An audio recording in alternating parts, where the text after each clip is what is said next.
Hi, this is Eli Krantzburg, and today we're going to take a look at the new ML8000 from McDSP. Now, as you can see by looking at it, it's an 8-band multiband limiter, and when I first took a look at this, I thought, okay, who cares? I've got the ML4000, which is 4 bands of compression, gating, expansion, and a master limiter section, and that does everything I need, and it sounds fantastic, and I love it.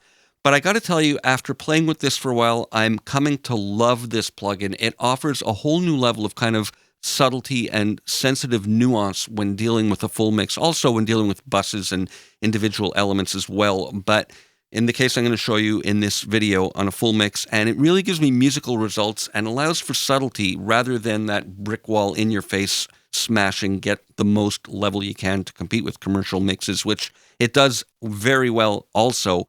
But I appreciate the subtlety of it. Now I'm going to start by going over the features here, and then we'll put it to work.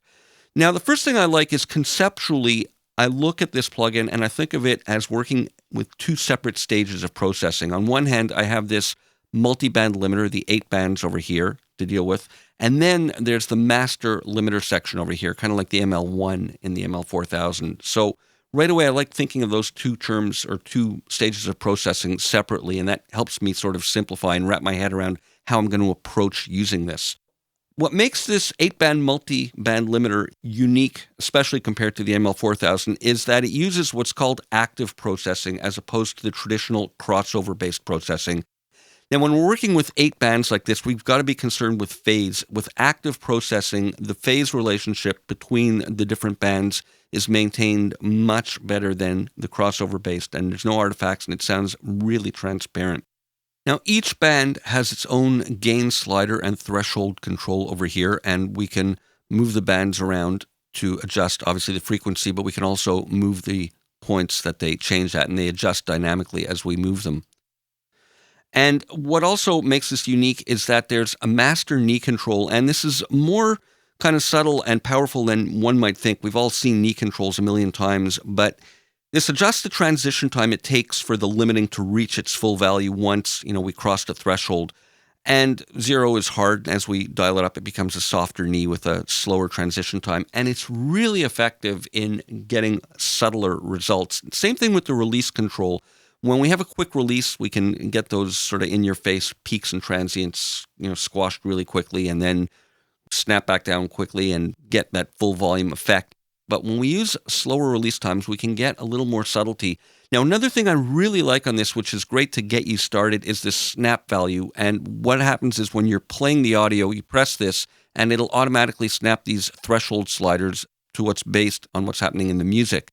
And if you don't get it right the first time, you can leave the music play and just keep pressing that button, and it'll readjust based on what it's hearing. Now, the other thing I like is that we have the different character modes, and they get basically progressively more sort of raw and rougher. Clean is clean, and as we go up, they get more aggressive sounding. And there's a focused mode, which is kind of like a cue control for these individual bands. It affects the steepness or focus in each band, and it alters how each band tracks and limits the input signal.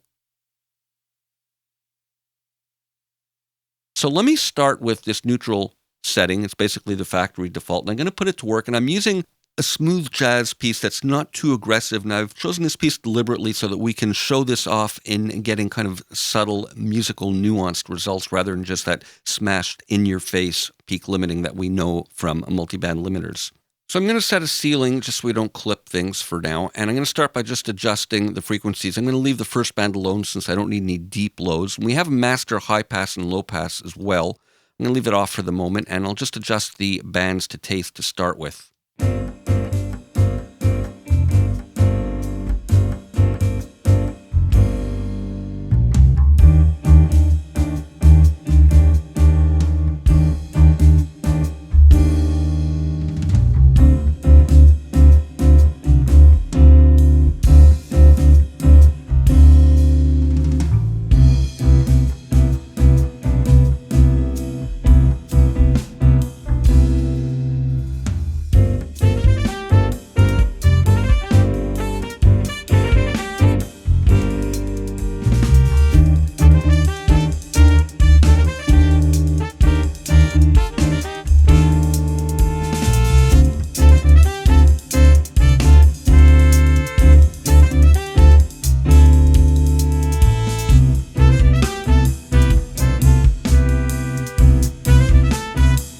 All right, now I'm going to start adjusting the thresholds on each band. I could use the snap function. I'm going to do each one manually, and I want to trigger just a couple of dB of gain reduction on each band.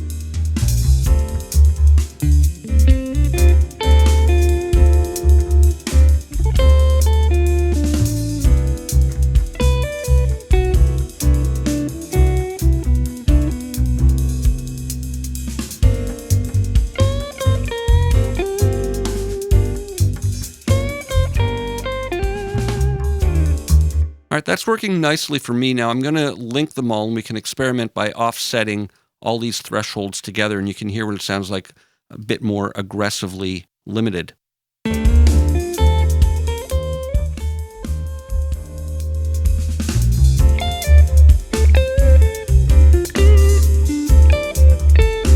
So you can hear it's pretty smooth. Now I'm going to adjust the threshold here for the master one-band limiting, and I'm going to look at the gain reduction here, but I'm going to experiment with the knee, and they interact together, and you'll hear as I soften the knee that it's going to sort of get a smoother kind of limiting, but if I go too much, it's, in my opinion, a little unnatural, but it's about adjusting these two relative to each other.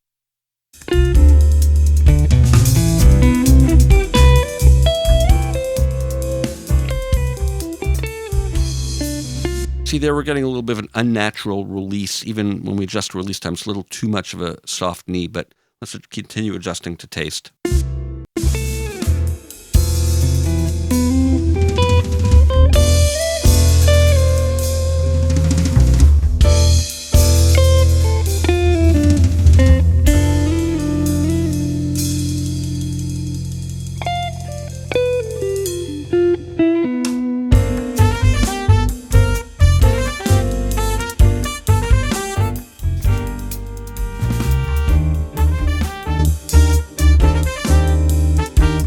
So there's an example of a nice, subtle, nuanced use of 8-band limiting. So the ML8000 from McDSP, I think they've really hit the nail on the head here in terms of subtlety and nuance. This really brings multi-band limiting to a new level. We have the character controls here where we can get more aggressive, and we have the same character controls here that we see in the ML1 from the ML4000 plugin. So check it out and take it for a spin. It comes in all the popular plugin formats, so no matter which DAW you're using, you can try it, and I think this will open your eyes and ears to some new possibilities with multi-band limiting. This is Eli Krantzburg signing out.